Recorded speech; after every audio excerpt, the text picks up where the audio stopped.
มิถุนายน 2568ฝนก็ยัง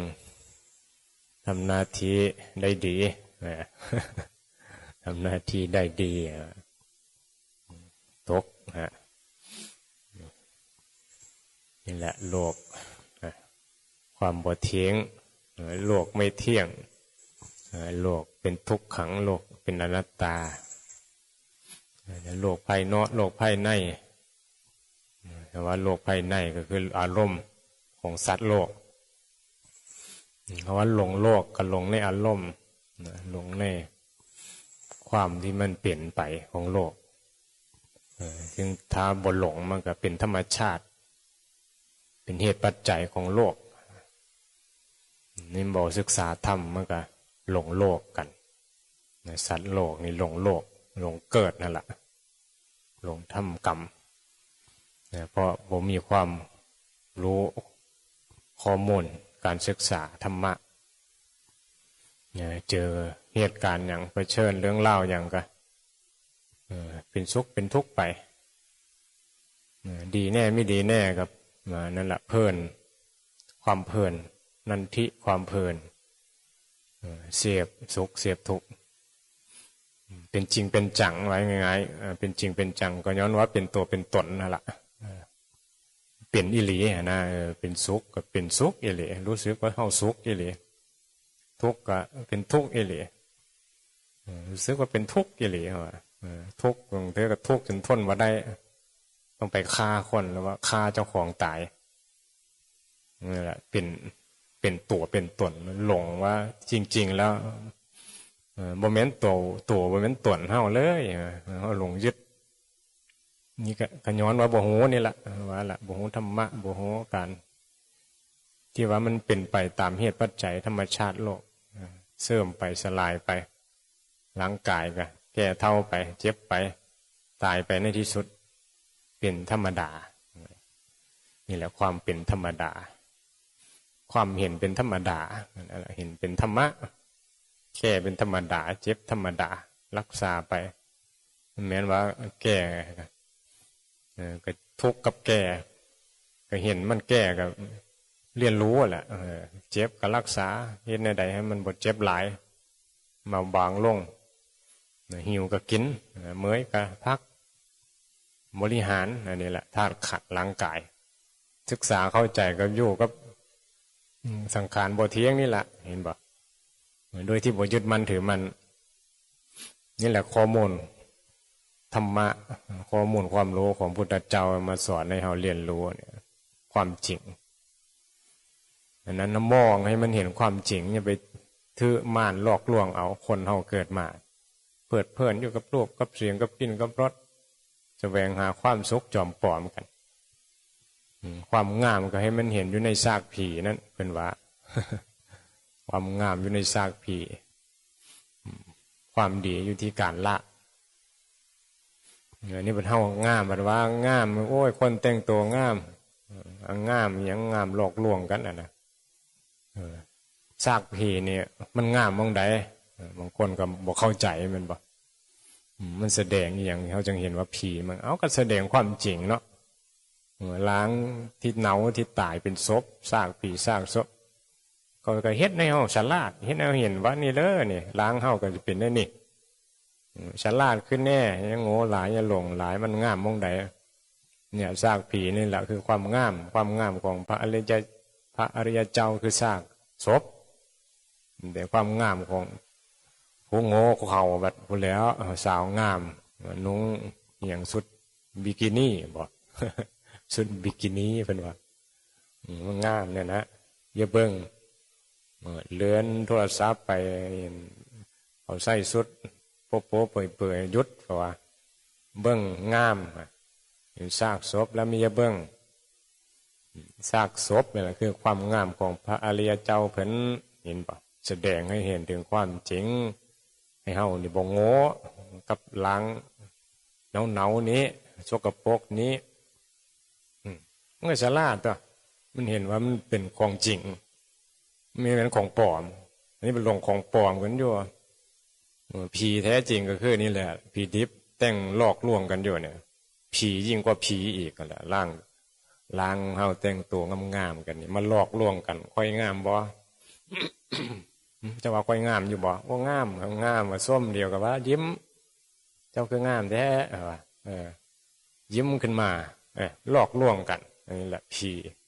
หลอกผีเหรอ โง่คือเดียวเด้มันก็หลอกกันได้แหละแม่นบ่นี่แหละว่าซากผีคือความงามพระแล้วเจ้าความหมายแบบนี้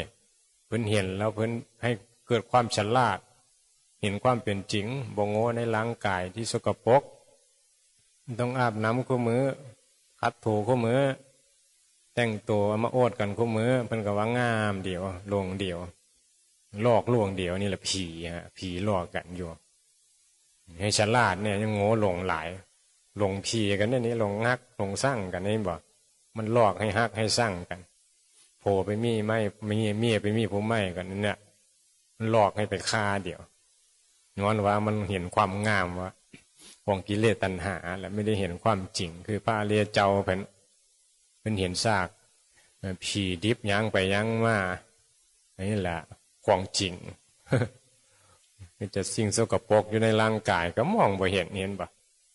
หลงว่างามหลงว่าล่อ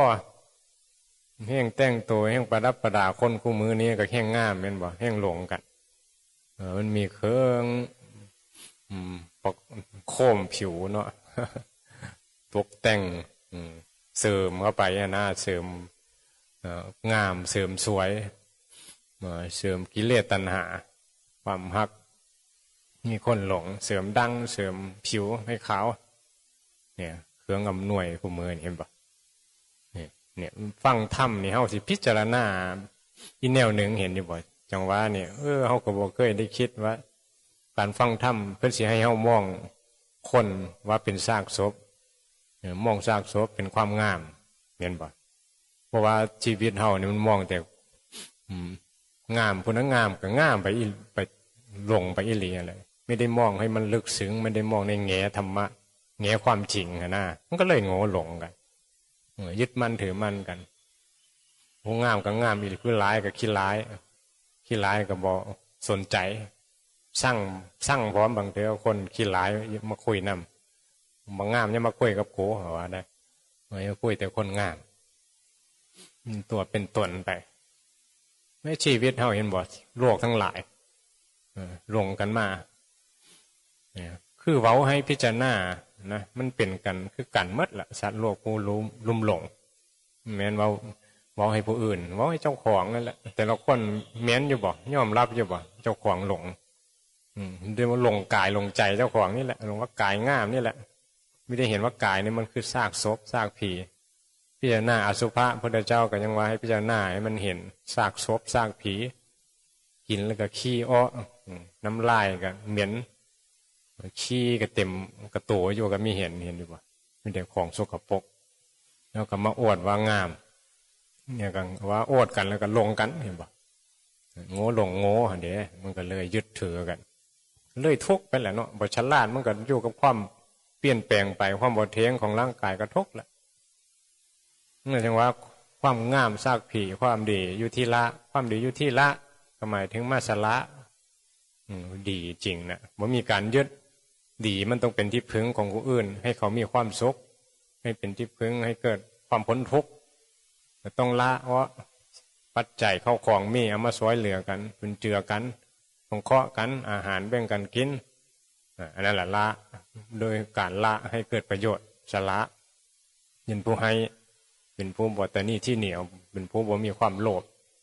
เป็นผู้บ่เห็นแก่ตัวแหละละบ่ใดมันก็เห็นแก่ตัวแหละเนาะมันละใดมันก็เห็นแก่ส่วนร่วมเห็นแก่คนเขาเป็นทุกข์เขามีปัญญาก็จะเห็นว่าละนี่เพื่อช่วยเหลือเนี่ยมีแม้ละเพื่อทิมด้วยบ่มีประโยชน์ได้คำว่าละคือการให้การทำความดีฮะล่ะละนี่ก็คือละบาปถ้าจิละแบบบทเฮ็ดละสิ่งที่ว่าอันสละเพื่อให้เป็นสิ่งดีนี่ก็หมายถึงว่าสร้างประโยชน์ให้ความเข้าใจ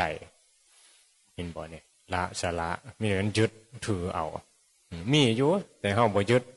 เฮาละ ละขันธ์ห้าก็หมายถึงว่ามีเห็นขันธ์ห้าอยู่เนี่ยกายใจอยู่กับเฮาอยู่เนี่ยเห็นละหมายถึงว่าบ่ยึดนะเข้าใจว่ามันบ่แม่นของเฮาอีหลีนี่มันจังดีอีหลีนะเ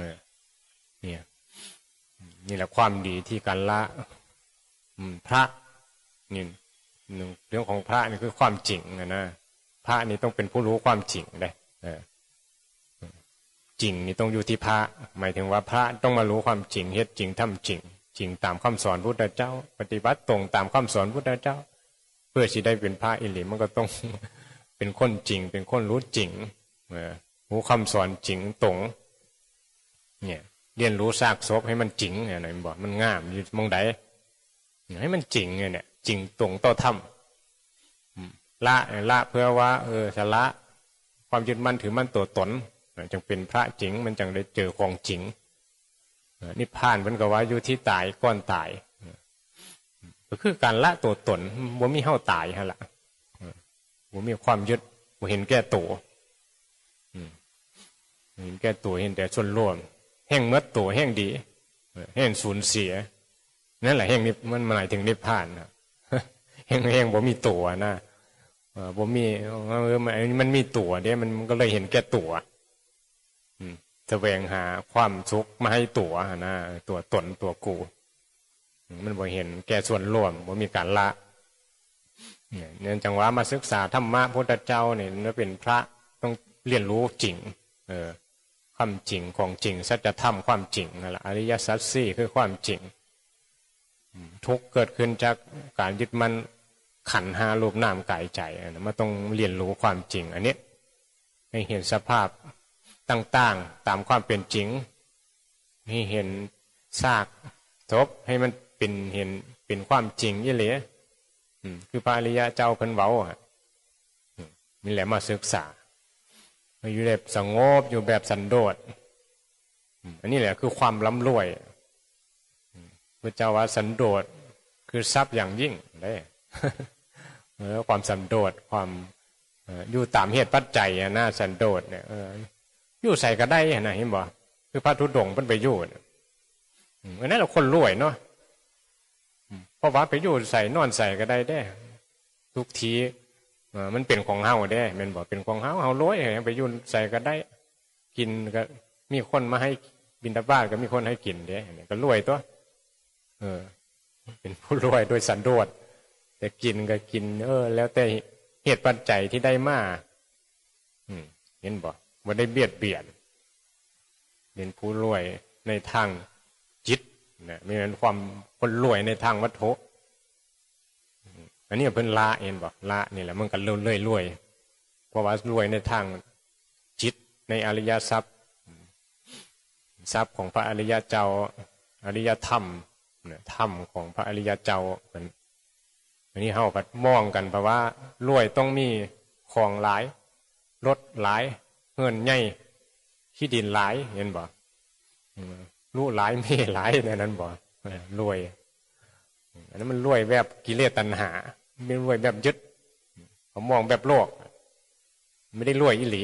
ทุกแห่งมีแห่งทุกแห่งยึดแห่งมีหลายแห่งทุกเหมือนบ่ลองเบิ่งนี่แหละมีรู้คนหนึ่งก็ยังทุกสองทุกกับรู้คนที่สองรู้ที่สามรู้ที่สี่ว่าไปมีหลานออกมาทุกกับหลานนี้มีเฮือหน้าก็โอ้ยหน้าทงนั้นหน้าทงนี้โอ้ยหน้าทงนั้นน้ำท่วมหน้าทงนี้น้ำกระท่วมคือกันเห็นบอกกระทุกฝนตกลงมาเพราะหน้าตรงนั้นบทท่วมดีก็ยึดมีอย่างกระทุกกับอันนั้นแหละเห็นบ่มีก็บ่ได้ปรุงแต่งกับหยังเนี่ยความดูอยู่ที่ละนั่นแหละจังว่าพระนี่เป็นออกมาละบวชออกมาละความมีความหลง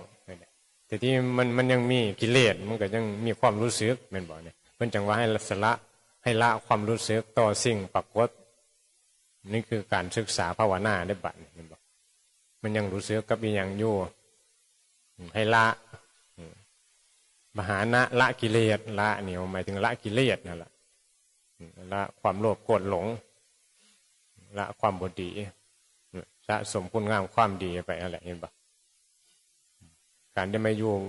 วัดมันก็เป็นอัตโนมัติในการที่จะบ่ได้ทำโสเห็นบ่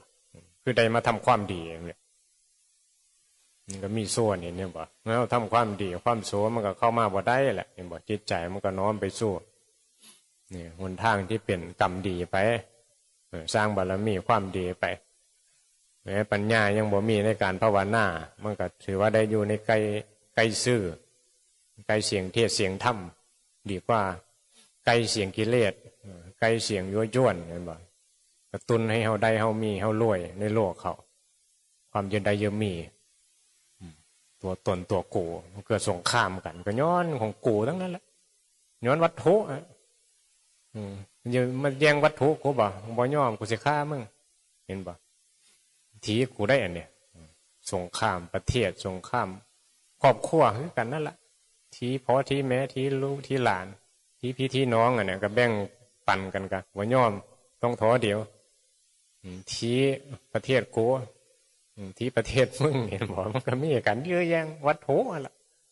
มันเรื่องของพระอริยเจ้าเรื่องทรัพย์ภายในแล้วบอกยุ่งกับของภายนอกแต่ว่าไปละผู้มีหน้าที่ทั้งโลกก็ทำหน้าที่ปกครองของที่มีไปฮะละมันนั่นแหละมันไม่ย่อมันก็เลยเกิดการต่อสู้สงครามวัตถุแย่งกันได้มาเลยกันยังบ่พ่อหามาอีกเนี่ยโลกเนี่ยมันพ่อเป็นบ่นั่นแหละกิเลสตัณหาจังว่าเนี่ยแหละมันจบมีเปลี่ยนดอกถ้าว่าหาให้กิเลสตัณหาแล้วมันแห้งยันได้ไปเรื่อยๆมีเท่านี้ก็ยังบ่พ่อยังจะได้หลายเป็นทรัพย์ทางโลกนี่มันทุกข์มีแต่ทุกข์ดังนั้นว่าหาทรัพย์ภายในใจคืออริยทรัพย์ภายในเนี่ยให้เป็นมหาเศรษฐีทางธรรมเศรษฐีธรรมคือหลวงปู่หลวงตามหาบัวว่าหลวงปู่ลี่นั่นแหละเศรษฐีธรรมก็คือในใจเพื่อนนั้นมันเต็มไปด้วยธรรมเป็นด้วยการละสละมีแต่แจกธรรมะอะไรให้มีเป็นผู้รวยเห็นบ่แจกธรรมะแจกความพ้นทุกข์ให้คือพระพุทธเจ้าเนี่ยมหาเศรษฐีโลกระดับโลกแล้ว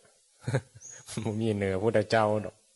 แต่ว่าทรัพย์ภายในได้ภายนอกกันโอ้ยแข่งขันกันไปตามกูของมึงนั่นแหละผมมีสุขดอกเนี่ยผู้ใดได้ทรัพย์ภายในเนี่ยเป็นเศรษฐีภายในโอ้ยสุข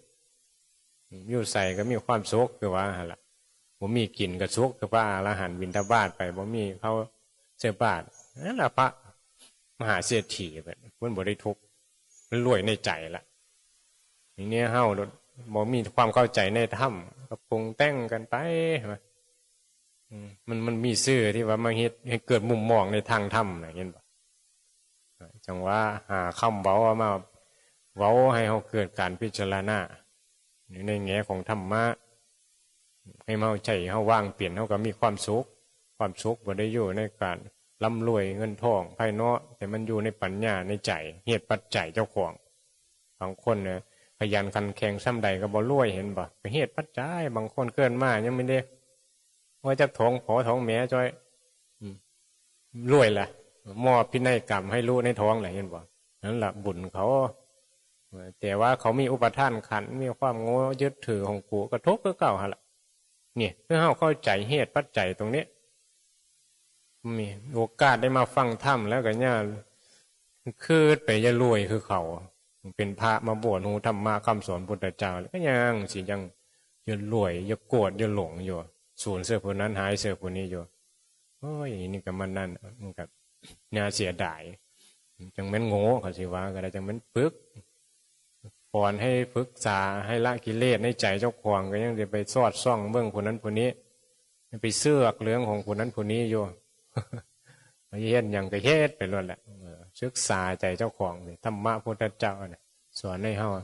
ดับกิเลสให้เห็นแต่ละคนเนี่ย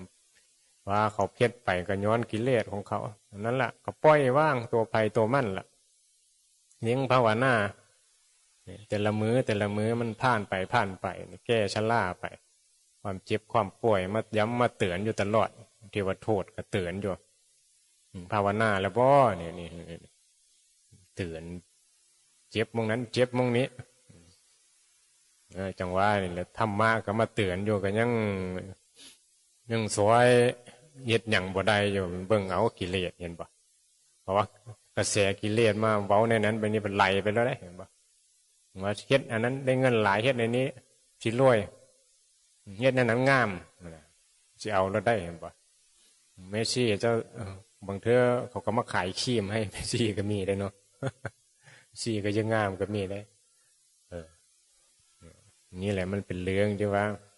ที่จะหน้าเบิ้งตัวเฮ้าเนี่ยเป็นผู้กำหนดเรียนรู้คำสอนพุทธเจ้าให้มันเกิดปัญญาของจริงมันอยู่กับธรรมะอยู่นี่แหละแต่เฮ้านะเข้าใจอยู่บ่อย่างเงี้ยไปเปรียบเทียบกับผู้อื่นวัดโถนะวัดคือกันนั่นแหละมองกับวัดเจริญวัดบ่เจริญอันนั้นมันก็เป็นเหตุปัจจัยของภายนอกทั้งหมดล่ะเจริญคือเจริญในธรรมเจริญในใจฮะเข้าใจธรรมเข้าใจคำสอนพุทธเจ้ามันก็สงบได้ในใจเจ้าของนั่นแหละเรื่องภายนอกเนี่ยเอามาปรุงให้ทุกข์หลาย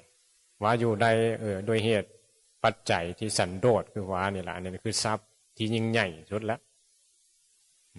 ได้มาอยู่น้ำเดียวก็ถือว่ามีความผูกพันสัมพันธ์ไม่มีความเห็นในธรรมที่ถูกต้องตามคำสอนพุทธเจ้าก็อยู่สงบกันได้แหละมองกันด้วยความเมตตามองด้วยธรรมนั่นแหละนี่แหละผู้ปฏิบัติธรรมในเหมือนมองกันด้วยกิเลสด้วยกรรมด้วยความยึดมั่นถือมั่นมองด้วยความหวังดีให้พ้นทุกข์กันตัว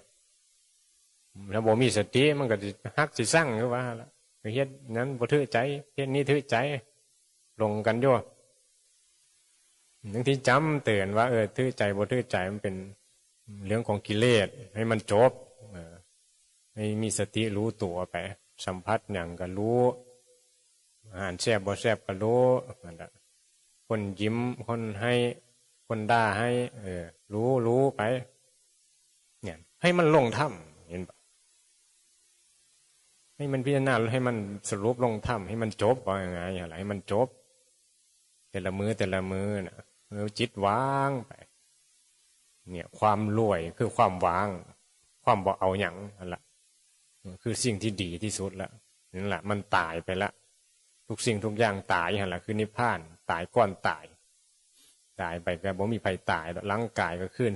สู่ธรรมชาติเขาสลายไปส่วนจิตใจมันบ่มีความหลงยึดมั่นในขันธ์มันกันนั่นแหละมันก็บ่มีภัยตายแหละนั่นแหละมันเข้าสู่นิพพานมันบ่มีตัวตนนะมายึดอย่างเนี่ยจิต